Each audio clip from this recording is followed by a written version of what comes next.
Good morning students. आज एक topic जो हम डिस्कस करने जा रहे हैं वो लास्ट टॉपिक है मौर्य साम्राज्य के बारे में। और वो है मौर्य साम्राज्य के पतन के क्या कारण थे, decline of the Mauryan empire. तो आपने देखा कि मौर्य साम्राज्य की स्थापना 322 ईसा पूर्व में चंद्रगुप्त मौर्य द्वारा की गई थी। और चंद्रगुप्त मौर्य के बाद उसके पुत्र बिंदुसार और बिंदुसार के बाद उसके पुत्र अशोक ने मौर्य साम्राज्य को सुदृढ़ीकरण प्रदान किया। मौर्य साम्राज्य बहुत फला फूला और बहुत उन्नति हुई मौर्य काल में। और विशेष रूप से चाणक्य की प्रधानमंत्री के रहते मौर्य जो वंश था और मौर्य काल जो था वो बहुत ही आप ही कह लें कि खुशहाली का और बहुत ही समृद्धि और शक्तिशाली काल था। लेकिन सम्राट अशोक की मृत्यु के 50 वर्ष के भीतर ही इस मौर्य साम्राज्य का पतन हो गया। तो इतने विशाल, इतने सुदृढ़ साम्राज्य के पतन के क्या कारण थे, ये जानना हमारे लिए जरूरी होगा। तो पहला कारण अगर हम पढ़े, इससे बहुत से कारण इसके उत्तरदायी थे। पहला कारण हम पढ़े तो अशोक का उत्तरदायित्व इसमें हम मान सकते हैं, रिस्पॉन्सिबिलिटी ऑफ एम्परर अशोक। बहुत से इतिहासकार ये मानते हैं कि मौर्य साम्राज्य के पतन का एक बहुत बड़ा कारण था अशोक की जो नीति अपनाई थी, अशोक द्वारा अपनाई गई नीति। आप जानते हैं कि कलिंग विजय के पश्चात अशोक ने युद्ध की नीति को पूर्णतः त्याग दिया था। उसके बाद उसने कोई युद्ध नहीं लड़ा। तो इससे क्या हुआ कि मौर्य सेना जो थी वो एक्टिव नहीं रही, सक्रिय नहीं रही, और धीरे धीरे युद्ध कला और वीरता के गुण उसमें खत्म होते चले गए। आप देखते हो आजकल जो आर्मी होती है वो, जैसे अब फिलहाल कोई युद्ध नहीं चल रहा, तो आप क्या सोच रहे हैं कि आर्मी बस ऐसी बैठी है किसी भी देश की, भारत की या किसी भी देश की? नहीं, वो लगातार जो है प्रैक्टिस करते रहते हैं, उनकी ड्रिल चलती रहती है। They are always on their toes. ठीक है, कोई ना कोई उनको असाइनमेंट दे दिया जाता है ताकि युद्ध की स्थिति आए तो फिर सेना को जंग न लग जाए, मतलब कहने का अर्थ ये है। लेकिन मौर्य जो सेना थी वो शिथिल हो गई, बहुत लंबे समय तक कोई युद्ध नहीं लड़ा। और आप ये देखो कि एक ऐसा समय था कि सेल्यूकस जैसे सेनापति की सेना का सामना किया था उस सेना ने, मौर्य काल की सेना ने। लेकिन बाद में वो उससे भी कम शक्तिशाली बैक्ट्रियन यवनों से पराजित हो गई थी, यानी विदेशी आक्रमणकारियों से पराजित होगी वही सेना जिसने सामना किया था सेल्यूकस की सेना का, और उसको बताया जाता है कि उसको पराजित कर दिया गया था। और वैसे भी ये सेना जो है भीतरी जो विद्रोह हुए मौर्य काल में उनको भी दबाने में असफल रही। ठीक है, पहली बात तो ये। दूसरी बात है अशोक के दुर्बल उत्तराधिकारी। देखिए, अमूमन ये देखा गया है कि कोई भी वंश होता है उसके जो 2-3 शासक होते हैं वो तो शक्तिशाली होते हैं, और बाद के जो शासक होते हैं वो जो है दुर्बल निकलते हैं। तो अशोक के साथ भी ऐसे ही था। मतलब अशोक के पश्चात देखिए, प्रारंभ में तो चंद्रगुप्त मौर्य, तो आप जानते हो कि वो तो संस्थापक था मौर्य वंश का, और कितना सुदृढ़ीकरण हुआ था उसके समय में। बिंदुसार ने भी अपने पिता द्वारा विरासत में प्राप्त साम्राज्य को स्थिर रखा था, और अशोक ने तो कलिंग युद्ध भी लड़ा था, साम्राज्य का विस्तार किया था। लेकिन अशोक के बाद के जो शासक हुए, जैसे कुणाल, दशरथ, उसके जो पुत्र थे कुणाल, दशरथ, संप्रति और शालीशुक, और फिर और अन्य शासक, वो जो है कमजोर थे। तो मौर्य वंश का जो शासन था वो कमजोर उत्तराधिकारियों के हाथ में आ गया। मौर्य साम्राज्य के दायित्व को वो संभाल सकने में जो है सफल नहीं हुए। चारों ओर अराजकता फैल गई, और ऐसे में साम्राज्य का पतन होना अवश्यंभावी था। तीसरा अगर हम कारण समझें तो उत्तराधिकार संबंधी कानून का अभाव, नो लॉ ऑफ सक्सेशन। देखिए, सक्सेशन का मतलब है, उत्तराधिकारी संबंधी नियम का मतलब है कि अगर राजा की मृत्यु हो जाती है तो उसके बाद राजगद्दी पर कौन बैठेगा। तो ऐसा कोई नियम नहीं था कि कौन बैठेगा, कि बड़ा पुत्र बैठेगा या सबसे योग्य पुत्र बैठेगा। ऐसा कुछ नहीं था। जब भी किसी शासक की मृत्यु होती तो उत्तराधिकार संबंधी युद्ध आरंभ हो जाता। जैसे आप देखो बिंदुसार की मृत्यु हुई, तो बिंदुसार की मृत्यु के समय आप देखें कि उसके 101 पुत्र बताए जाते हैं, और ऐसा माना जाता है कि अशोक बिंदुसार की मृत्यु हुई थी 273 ईसा पूर्व में, और अशोक राजगद्दी पर बैठा 269 ईसा पूर्व में। 4 वर्ष का जो शासनकाल कुछ इतिहासकार बताते हैं कि उसे अपने भाइयों के साथ संघर्ष करना पड़ा था राजगद्दी प्राप्त करने के लिए। तो उत्तराधिकार संबंधी युद्ध हुआ करते थे, और ऐसे में देखिए, जैसे अगर हम उदाहरण दें तो अशोक का जो उत्तराधिकारी था कुणाल, कुणाल को उसकी सौतेली माँ ने अंधा करवा दिया था। उसकी सौतेली माँ अपने पुत्र को चाहती थी कि वो अशोक की मृत्यु के बाद वो राजगद्दी पर बैठे।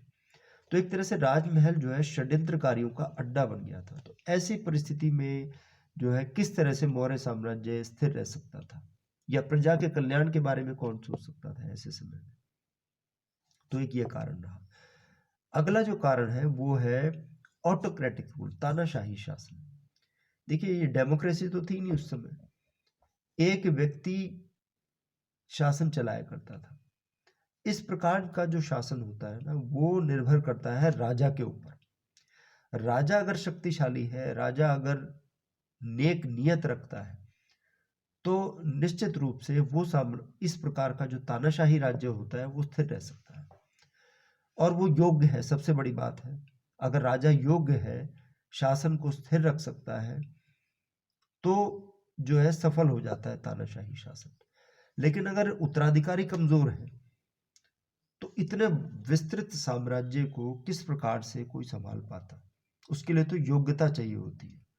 अशोक में, चंद्रगुप्त मौर्य में तो वो योग्यता थी, लेकिन उसके उत्तराधिकारियों में तो वो योग्यता नहीं थी। अगली बात है विशाल साम्राज्य। साम्राज्य की सीमाओं के बारे में तो आप अवगत हैं। मौर्य साम्राज्य उत्तर में हिमालय से लेकर दक्षिण में जो है, अगर हम अशोक के काल तक देखें तो मैसूर तक जो है वो विस्तृत था, और पूर्व में बंगाल से लेकर, ठीक है, कलिंग प्रांत से लेकर, और उत्तर पश्चिम में हिंदू कुश पर्वत तक और अरब सागर तक उसका साम्राज्य विस्तृत था।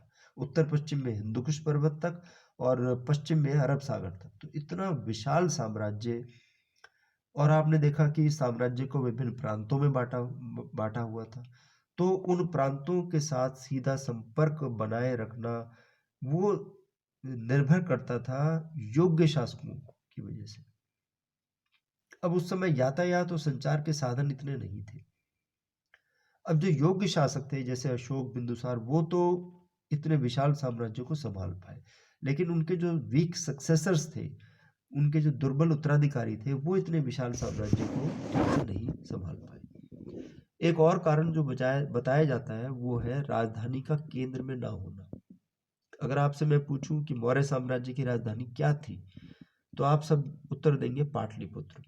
पाटलिपुत्र यानी कि आधुनिक पटना, बिहार की राजधानी। क्या पटना भारत के सेंटर में है? नहीं। तो राजधानी जो है वो केंद्र में स्थित नहीं थी, और पटना से यानी पाटलिपुत्र से पूरे साम्राज्य, देखिए उत्तर पश्चिम हिंदू कुश पर्वत की बात कर रहे हैं हम, ठीक है, काबुल कंधार की बात कर रहे हैं हम, काबुल कंधार, अफगानिस्तान, बलूचिस्तान। आप चंद्रगुप्त मौर्य का सोचिए ना, कहाँ तो पाटलिपुत्र है और कहाँ कंधार है। तो इतने बड़े साम्राज्य को उस केंद्र में स्थित राजधानी से तो फिर भी कंट्रोल किया जा सकता था। तो क्या होता था कि जो प्रांतीय क्षेत्र होते थे ये अपनी स्वतंत्रता घोषित कर देते थे। तो ऐसे में मौर्य साम्राज्य का पतन शुरू हो गया। फिर अगला कारण बताया जाता है कर्मचारियों के, अधिकारियों के अत्याचार। देखिए, आपको शायद ध्यान होगा कि बिंदुसार के काल में तक्षशिला में विद्रोह हुआ था। तक्षशिला एक प्रांत है, तक्षशिला में विद्रोह हुआ, और बताया जाता है कि अशोक को वो विद्रोह दबाने के लिए भेजा था। पहले किसी और को भेजा था, लेकिन वो विद्रोह दबाने में सफल नहीं हुआ, तो फिर अशोक को भेजा गया। अशोक ने वहाँ तहकीकात की, मतलब उसने वो ये फाइंड आउट करने का प्रयास किया कि ये विद्रोह क्यों करते हैं लोग। तो अशोक को पता लगा कि लोग ये कहते हैं कि हमें शासक से कोई परेशानी नहीं है, हमें राजकुमार या प्रांत का जो गवर्नर है उससे कोई परेशानी नहीं है, हमें तो दुष्ट अमात्या तंग करते हैं, यानी जो कर्मचारी है या जो मिनिस्टर्स हैं, और we can say some officers, they are exploiting us, वो हमें तंग करते हैं। तो अशोक जो है चेतावनी देकर आया कि प्रजा को अपनी संतान के समान समझे, ऐसा काम न करें। तो कर्मचारियों के अत्याचार के कारण भी मौर्य साम्राज्य का पतन हुआ। फिर बताया जाता है साम्राज्य का विभाजन। साम्राज्य, देखिए पहले तो 5 प्रांत बने हुए थे, उनके अपने अपने राजकुमार थे, लेकिन अशोक की मृत्यु के पश्चात जालौक नामक एक शासक ने कश्मीर को स्वतंत्र घोषित कर दिया, कश्मीर की स्वतंत्रता घोषित कर दी। इसी तरह से कलिंग और विदर्भ का जो क्षेत्र था वो भी साम्राज्य से अलग हो गए, और बाकी जो साम्राज्य थे उसको संप्रति और दशरथ ने आपस में बांट लिया, यानी अशोक के पुत्रों ने साम्राज्य का विभाजन कर दिया। तो ये जो विभाजन था ये काफी घातक सिद्ध हुआ मौर्य साम्राज्य के लिए। इसके बाद हम बात करते हैं वित्तीय संकट के बारे में। तो वित्तीय संकट भी मौर्य साम्राज्य का पतन का कारण बना, क्योंकि देखिए बहुत से जो प्रांत थे वो अलग हो गए मौर्य साम्राज्य से, वहां से जो राजस्व आया करता था वो नहीं मिला। और वैसे भी अशोक ने इतना ज़्यादा स्पेंड कर दिया विहारों, स्तूपों के निर्माण में, शिलालेखों, स्तंभ लेखों के निर्माण में। आप जानते हो कि जैसे कि बताया जाता है कि अशोक ने 84,000 स्तूपों का निर्माण करवाया था। इतने बड़े बड़े स्तंभ लेख और शिलालेख खुदवाए, तो नेचुरली उसमें बहुत ज़्यादा पैसा जो है व्यय किया होगा। और फिर प्रजा प्रजा हितार्थकारी कार्य, ठीक है ना, public works, public welfare works उसने इतना ज़्यादा कर दिए कि मुफ्त अस्पताल, और पशुओं के लिए भी, मनुष्य के लिए नहरें, कुएं खुदवाना, तो बहुत ज़्यादा उसने चैरिटी कर दी, जिसके कारण जो है मौर्य साम्राज्य का पतन हुआ। फिर विदेशी आक्रमण भी बताया जाता है मौर्य साम्राज्य के पतन के कारणों में, कि विदेशी आक्रमण हुए। यूनानियों ने डेमेट्रियस के नेतृत्व में भारत पर आक्रमण किया। मौर्य सेना जो उस समय निर्बल हो चुकी थी। इसी तरह ब्राह्मणों की प्रतिक्रिया बताई जाती है कि अशोक ने जो बौद्ध धर्म का प्रचार किया ना, बौद्ध धर्म के लिए तो बड़ा अच्छा रहा, लेकिन हिंदू धर्म का देखो ना क्या हुआ, कि पशु बलि पर उसने निषेध लगा दिया, और बौद्ध धर्म को ज़्यादा से ज़्यादा लोगों ने अपनाना शुरू कर दिया। तो ब्राह्मण इससे नाराज हो गए, और अंततः क्या हुआ, आप ये देखिए कि जो तत्कालिक कारण बना वो बना पुष्यमित्र शुंग, जो कि एक ब्राह्मण सेनापति था, एक अंतिम मौर्य शासक बृहद्रथ का। पुष्यमित्र शुंग ने ही बृहद्रथ की हत्या की, यानी उस मौर्य शासक की हत्या की। तो ये कहते हैं it was a Kshatriya reaction, it was the reaction of the Brahmins against the ruling class, कि उन्होंने बौद्ध धर्म का इतना प्रचार कर दिया कि उनका धर्म खतरे में पड़ गया, और वो ब्राह्मण सेनापति जो बृहद्रथ, अंतिम मौर्य शासक था बृहद्रथ, मतलब पुष्यमित्र शुंग ने बृहद्रथ की हत्या की 184-85 ईसा पूर्व में। तो इस प्रकार से मौर्य साम्राज्य का पतन हुआ। ये टॉपिक आपका पूरा हो गया है, मौर्य साम्राज्य पूरा हो गया है। इसके बाद फिर जो अगला टॉपिक हम पढ़ेंगे अगली क्लास में, वो कनिष्क या कुषाण शासकों के बारे में है। कुषाण शासक था कनिष्क, उसके बारे में हम डिटेल में पढ़ेंगे। Thank you.